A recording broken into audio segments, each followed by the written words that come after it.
गांव धनपुर की सुबह हमेशा की तरह शांत थी। मुर्गा बांग दे चुका था, पर भोलू अभी तक खाट पर फैला हुआ था। उसकी माँ बोली, भोलू, ओ भोलू, सूरज सिर पर चढ़ गया, अब तो उठ जा। अम्मा, सूरज तो रोज आता है, पर नींद आज ही मीठी आई थी। मीठी नींद तो भैंसों को भी आती है। चल उठ, खेत जाना है। भोलू धीरे धीरे उठा, लोटे में पानी लिया और आंगन में नल के पास बैठकर बोला, हाँ, कभी कभी लगता है कि ये नल भी मुझसे ज्यादा काम करता है। उस दिन गांव में अफवाह फैली, पुराने पीपल के पेड़ में जिन्न है। सब डर गए। शाम होते ही कोई वहां से नहीं गुजरता। भोलू ने सुना तो बोला, अरे, जिन भी अगर गांव में रहना चाहता है तो रहने दो ना, किराया तो नहीं मांगा उसने। सबने भोलू की बात पर हंसी उड़ाई, पर वो सोच में पड़ गया। आज तो देख कर आऊंगा कि ये पेड़ बोलता है या लोग। रात के 10 बजे थे। पूरा गांव सो गया था। भोलू ने अपनी लालटेन उठाई और पीपल के पेड़ के पास पहुंचा। ठंडी हवा चल रही थी, पत्ते सरसराए। भोलू बोला, ओ पेड़ भैया, तुम सच में बोलते हो क्या? कुछ पल सन्नाटा रहा, फिर अचानक एक धीमी आवाज आई, भोलू। कौन है? आवाज फिर आई, मैं हूँ ये पेड़। भोलू की आंखें चौड़ी हो गईं। अरे बाप रे, तो अफवाह सच्ची थी। मत डर भोलू, मैं तेरा कोई नुकसान नहीं करूंगा। तो फिर तू क्यों बोलता है भैया? पेड़ तो बस झूमते हैं, बोलते नहीं। कभी कभी मन में बातें भर जाती है तो बोलना पड़ता है। चलो भैया, बताओ फिर क्या बात है? बहुत साल पहले जब ये गांव छोटा था, मैं यहाँ का पहरेदार था। लोग मेरे नीचे आराम करते, गायें बांधते, बच्चे खेलते। पर अब सब बदल गया। अब कोई पास नहीं आता। सब कहते हैं जिन्न है। भैया, दुनिया में अफवाहें ऐसी हैं जैसे खेत में खरपतवार, उगती जल्दी है पर काम की नहीं होती।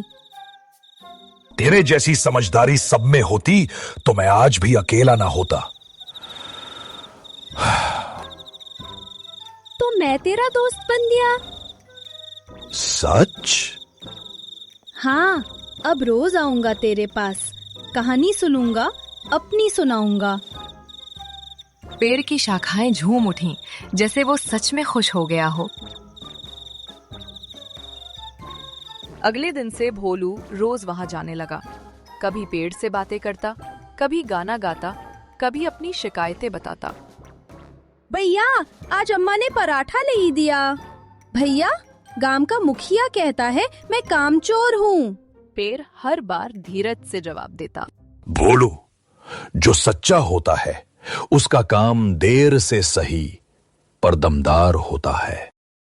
धीरे धीरे गांव के बच्चे भी वहां आने लगे। भोलू ने उन्हें डराना बंद कराया। अरे, ये जिन नहीं, ये हमारा पुराना दोस्त है, बोलता पेड़। एक रात तेज आंधी आई, बिजली गिरी, खेतों में आग लग गई।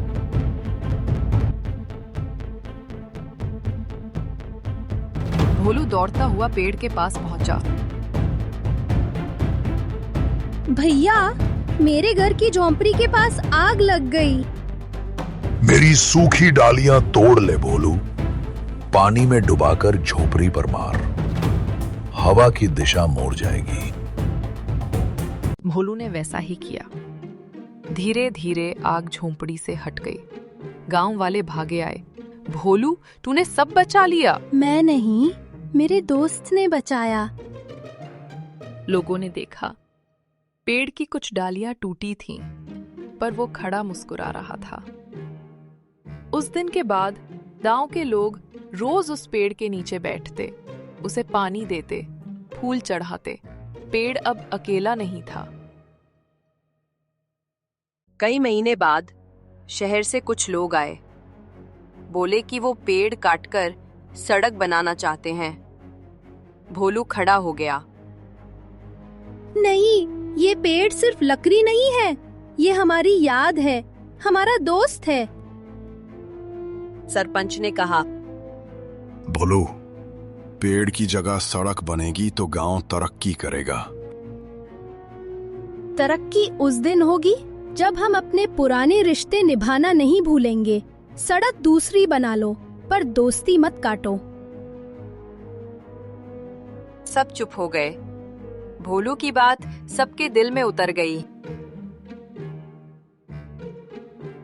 ठीक है भोलू, सड़क दूसरी जगह बनेगी। पेड़ की शाखाएं हिलने लगी, जैसे उसने भी राहत की सांस ली हो। शाम ढली। भोलू पेड़ के नीचे बैठा था। बोला, भैया, आज तू बच गया। नहीं भोलू, मैं नहीं, तू जीत गया। क्योंकि तूने लोगों को समझा दिया कि दिल से देखो, डर से नहीं। भोलू मुस्कुराया, आसमान की ओर देखा। अरे भैया, तू बोलता है, पर असली आवाज तो दिल की है। धीरे धीरे हवा चली, पत्ते सरसराए, जैसे पूरा गांव अब भोलू की सच्चाई में झूम रहा था।